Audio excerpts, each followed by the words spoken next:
What up? Okay, so I am back from my cruise. Well, I've been back from my cruise for, I don't know, a week and a half now.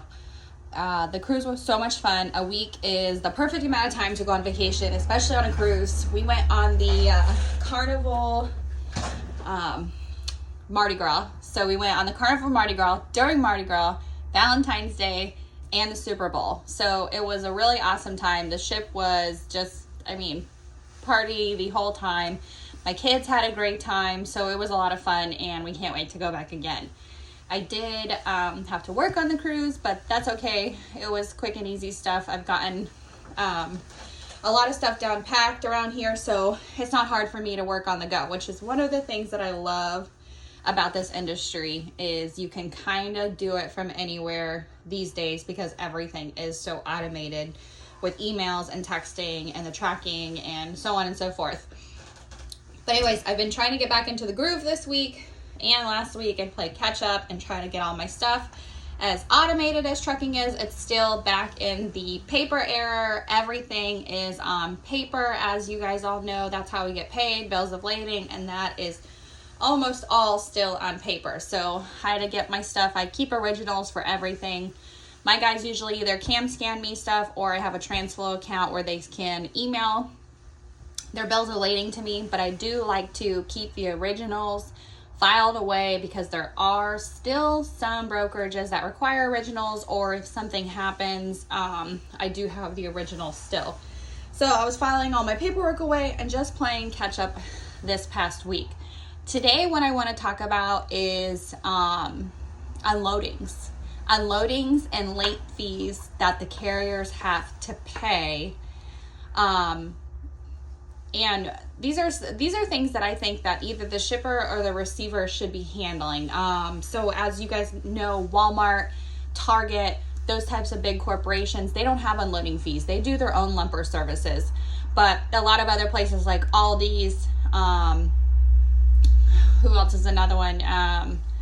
Aldi's has lumping services. Publix, I'm starting to notice, we don't get a lumper every time we go to Publix anymore. I don't know if they're prepaying, if they're piloting, maybe doing their own unloading services because they are a huge corporation down here in the South. I know there's no Publixes up north, but you guys have Kroger. So Kroger, I believe, has lumper services that the carriers or, owner operators, whoever it might be, has to pay for. So what I wanted to talk about is how I do it. So I don't know if you guys how everybody else works their company. So I'm just going to explain to you how I handle lumper services and late fees that are not our fault. If the broker gives us a load, they're already late, we go there, and then they reimburse for it. And this is the problem that I have with these types of services. So I ran a report. I have a new system that I've been using this year. I just started using it in January. It's called Mystic. It's MYSTC. What that stands for is Managing Your Small Trucking Company.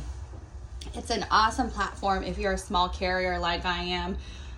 I only have 12 trucks. I own 3, and then the rest of my fleet is owner-operators. I own all of my trailers, so the guys just run my equipment.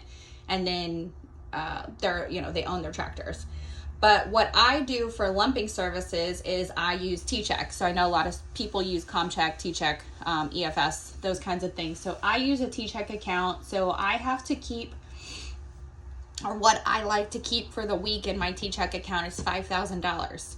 So at all times, I have $5,000 of cash tied up into my T-Check account to pay for lumpers, late fees, and then on occasion I use it to pay breakdowns. I do like to mostly put that kind of stuff on my credit card so I can keep track of it a little easier, but there are times that they won't take a credit card over the phone, whatever it might be, so I use the account to pay for breakdowns.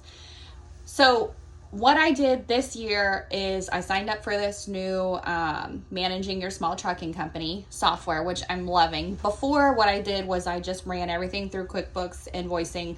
I've made a video before where I run all my invoicing goes to a factoring company. Well, majority of it. There are some invoices that I handle on my own. So there's never really been a way for me to track what we're paying in lumping services.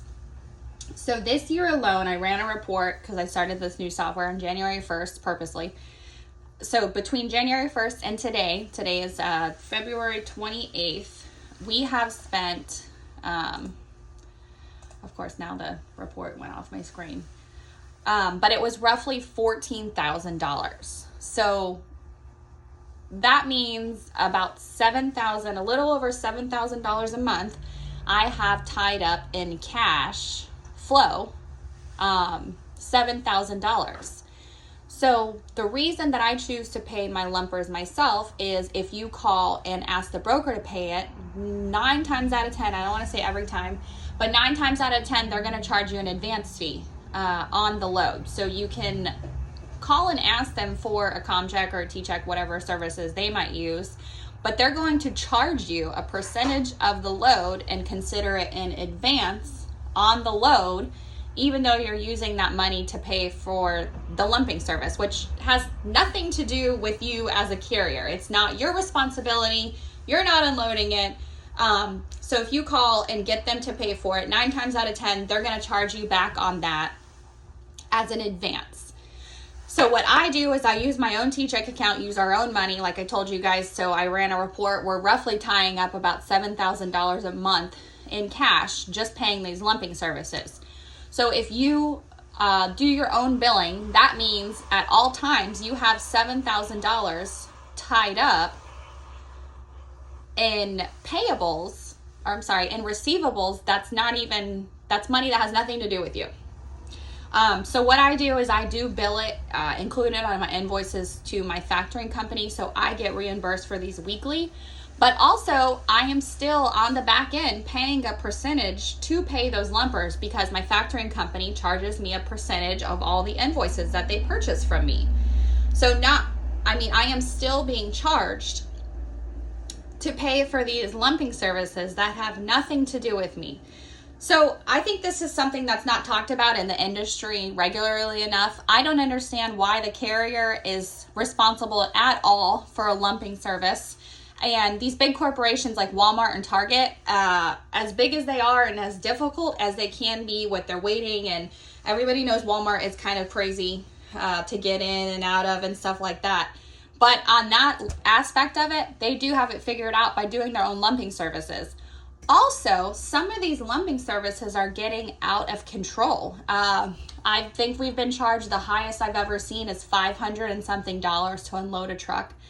That's absolutely wild. I do understand that they're pulling all of the pallets off, restacking them, putting the products together, but it's just an astronomical amount of money. I mean, sometimes I think about just moving into the unloading or the logistics side of it and doing a company that way, because they seem to be the ones making all the money these days.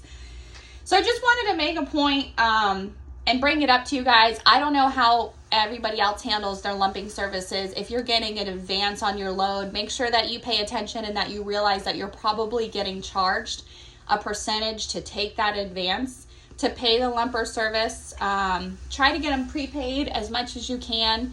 If you are paying them on your own, make sure that you're billing out for them and that you're getting reimbursed for those lumping services. The brokers, they're wanting you to turn them in within 24 hours or else they're not going to reimburse them to you. So just make sure that you're staying on top of that, because lumping services are another big thing that everybody can lose money on. So if you have any questions, comments, concerns, I'm hoping to get back into making some more videos here soon. Thanks for watching and subscribe to my channel.